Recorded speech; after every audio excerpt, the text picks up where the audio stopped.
The story of the great Odysseus has been told since the 8th century, and now one of the greatest directors of our time is here to tell it to us on the big screen.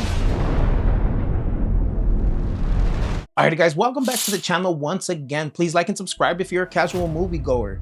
Now, without wasting any more time, you need to see this in theaters. Look, I never saw Michael Jackson perform or Pablo Picasso paint, but I am glad I am alive to witness the art of Christopher Nolan and the way he paints a story on the silver screen. I put this movie right up there with the Lord of the Rings movies in terms of scale and ambitiousness. There were some shots in here where I was just flabbergasted as to how he achieved these. Now, the Odyssey is a story as old as time, so I'm not going to include any spoilers. But if you've never read the story of Odysseus, I recommend you don't look anything up and just treat yourself to this amazing story. But what I do recommend is that you see this on one of the biggest screens you can find for a few reasons. First, the movie was shot entirely on an IMAX camera. Usually when you see a movie in IMAX, there's black borders around it for most of the movie, and it'll switch to full screen when the IMAX scenes appear, but not here. This movie utilizes the entire IMAX screen for its entire runtime. And if you know anything about these cameras, they're not easy to film with. They're big, they're loud, and difficult for a director to work with. But Nolan said, "Here, hold my beer real quick."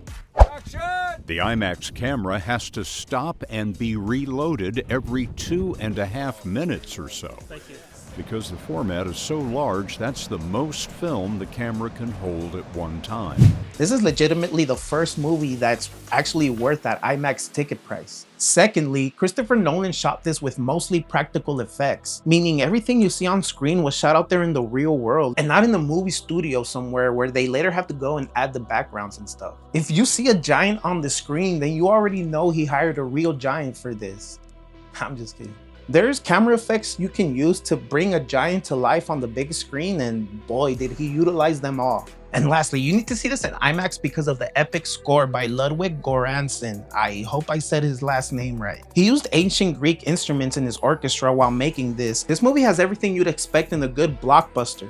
Action, adventure, romance, fantasy, some horror elements, and great acting. I've said so much about this movie without even getting to the cast, so here we go. Matt Damon, Anne Hathaway, Robert Pattinson, Tom Holland, Zendaya, Jon Bernthal, Charlize Theron, John Leguizamo, Travis Scott. Like, these 3 minutes aren't enough for what I have to say about this movie. I hope this movie's talked about for the next 10 years to come, like we talk about all epic blockbusters. So this wraps up everything I have to say about the Odyssey. Alrighty guys, thank you for watching my video all the way through. Please like and subscribe for more movie related content.